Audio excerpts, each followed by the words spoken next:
BNP কখনো মনে করে না যে আমরা সবসময় সরকারি দল থাকব। বিএনপি মনে করে যে হ্যাঁ আমরাও বিরোধী দল হব। জাতীয় ঐক্যমত কমিশন, স্থায়ী কমিশনার সালাউদ্দিন আহমেদ বলছেন সেখানে আলাপ আলোচনা যতটুকু হওয়া, যে বিষয়ে হওয়া সেটা হচ্ছে না, তার চেয়ে বেশি হচ্ছে আসলে খানাপিনা। আসলে এনসিসিকে নিয়ে মূল বিতর্কটা। তো বিএনপি আসলে অবস্থানটা কি ক্লিয়ার এখন পর্যন্ত? অফকোর্স যে দলটি ধরুন দেশনেত্রী বেগম খালেদা যে এই তিনবার এই দেশের প্রধানমন্ত্রী ছিলেন, আমি নিজেও একবার 5 বছর দায়িত্বে ছিলাম।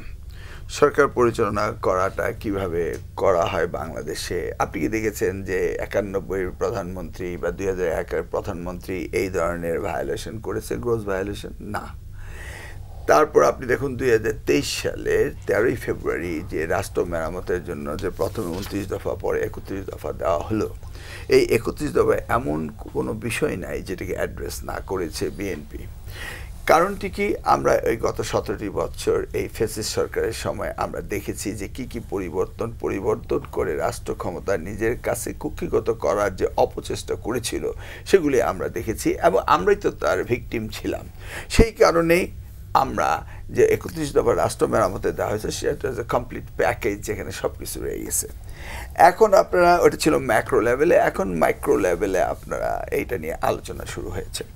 তো আলোচনা হতে হলে টার্গেট হতে হবে যে কি পরিবর্তনগুলো আমাদের প্রয়োজন, সেগুলো নিয়ে আলোচনা করা দরকার। কিন্তু আপনি যদি ধরেই নেন যে না, next government waiting to B the next government is BNP, এবং বিএনপি কীভাবে আগামীতে গভর্নমেন্ট হওয়ার পর তাকে নড়বড়ে করা যায়, তার স্তম্ভগুলোকে, তার চেয়ারের খুঁটিগুলোকে একটু নরম করে দেওয়া যায়, সে হলে তো আগামী দিনে আপনার এই রাষ্ট্র আবারও এই অস্থিতিশীল অবস্থায় যেতে পারে। সেই দিক থেকে বিএনপি যে বিষয়গুলো অত্যন্ত গুরুত্বপূর্ণ সেগুলি কিন্তু বিএনপি নির্দ্বিধায় সেগুলিকে স্বীকার করছে এবং সেগুলি হওয়ার প্রয়োজন সকলের স্বার্থে। দেখুন, বিএনপি কখনো মনে করে না যে আমরা সবসময় সরকারি দল থাকব। বিএনপি মনে করে যে হ্যাঁ আমরাও বিরোধী দল হব। সেই স্বার্থে বিরোধী দল হলে যে বিরোধী দলের ক্ষমতাকে কুক্ষিগত করা বা তাদেরকে যেভাবে কণ্ঠরোধ করেছিল আওয়ামী লীগ বা ফ্যাসিস্ট সরকার বা পতিত হাসিনা, সেই বিষয়গুলি বিএনপি নিজের সরকার চালিয়েছে এবং অ্যাট দ্য সেম টাইম আমরা এই নিষ্পেষিত হয়ে নিপীড়িত হয়ে আমরা শিখেছি। সেই জায়গাটিতে আমরা চেক অ্যান্ড ব্যালেন্স করছি। আমরা তো জানি আমাদের প্রিয় নেতা শহীদ রাষ্ট্রপতি জিয়া রহমান বলেছিলেন, ব্যক্তির চেয়ে দল বড়, দলের চেয়ে দেশ বড়। তো দেশের এই যে কোনো সিদ্ধান্ত দেশের স্বার্থে নিলে আপাতত আনপপুলার হলো, ইন লং টার্ম এটা পপুলার। আপনি ক্ষমতায় গিয়ে যদি ক্ষমতায় থাকতেই চান, ছাড়তে না চান, সেই জন্যই যদি আপনি দেশ চালান, তাহলে তার পরিণতি কি হয় আমরা দেখেছি। তো ক্ষমতা বা দায়িত্বে যারা যাবেন তাদের লেগাসি ক্যারি করতে হবে। এমন কোনো কিছু বিএনপি করেনি যে বিএনপিকে দেশ ছেড়ে পালাতে হয়েছে। দেখুন, দেশনেত্রী বেগম খালেদা জিয়া তিনি ছিলেন, আছেন, থাকবেন, পালিয়ে তো যাননি না 1/11-এর সময় না এত অত্যাচারের পরে। সেই দিক থেকে বিএনপি আপনার সংস্কার স্পেসিফিকলি যেগুলি বলছেন তার মধ্যে প্রত্যেকটাতেই বিএনপি একমত পোষণ করেছে। কিন্তু এই এনসিসির বিষয়ে এসে 4টি সাংবিধানিক পজিশনের ব্যাপারে একরকম হচ্ছে আর অন্যগুলির ব্যাপারে অন্যরকম সিদ্ধান্ত হচ্ছে। এখন আপনি যদি একটি কমিটিতে প্রেসিডেন্ট, চিফ জাস্টিস এবং প্রধানমন্ত্রীকে নিয়ে একটি কমিটি করেন, তাহলে এই কমিটিটি কি আপনি নিজেই ভেবে দেখুন, একটি অনুষ্ঠানে কিছু পার্সনকে সিলেকশন করতে হবে কনস্টিটিউশনাল বাইন্ডিংসের কারণে, সেই জায়গায় প্রধানমন্ত্রীও বসে থাকবেন, রাষ্ট্রপতিও থাকবেন। পরবর্তীতে জায়গা চেঞ্জ করে রিপ্রেজেন্টেশনের কথা বলা হয়েছে, প্রেসিডেন্টসের রিপ্রেজেন্টেটিভ বা চিফ জাস্টিসের রিপ্রেজেন্টেটিভ এবং প্রধানমন্ত্রী নিজে থাকবেন। তাহলে এই জিনিসগুলো সমন্বয় করা দরকার রয়েছে। আর আপনি এই ইউনাইটেড স্টেটস 250 ইয়ার্সের দেশ, সেখানেও তো দেখেন কীভাবে ট্রাম্প এটাকে ম্যানিপুলেশন করতে চেয়েছে। It depends on the state ক্রাফটের মোটিভেশনের উপরে। এমন কোনো মোটিভ বা মোটিভেশন বিএনপির ছিল না, বিএনপির নেতাদের ছিল না। কারণ আমরা মৃত্যুর পর অমর হতে চাই, আমরা আমাদের লেগাসি ক্যারি করতে চাই।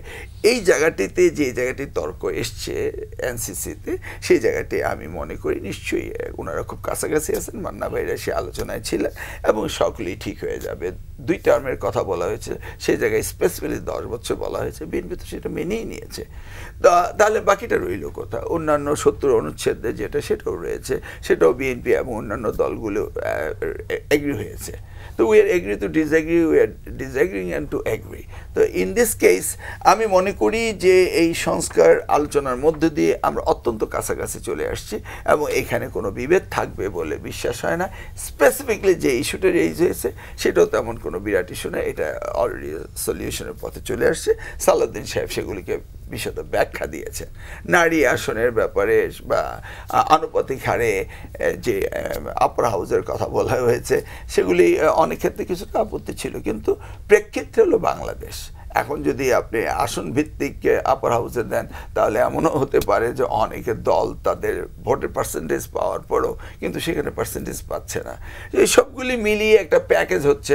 তবে আমরা ম্যাক্রো লেভেলে ৩১ দফাতে দেওয়া হয়েছিল, মাইক্রো লেভেলে এটাকে স্ক্রুটিনাইজ করে স্প্রেডশিট করে এখানে প্রত্যেকটা বিষয়কে খুঁটিনাটি করছে।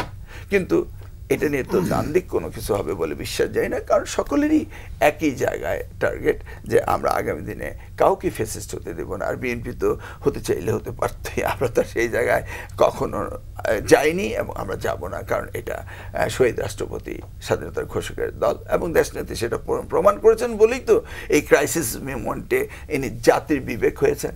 সেই ক্ষেত্রে আমার দৃঢ় বিশ্বাস এই যতটুকু দূরত্ব রয়েছে সেটা আলোচনার মধ্য দিয়ে দূর হবে।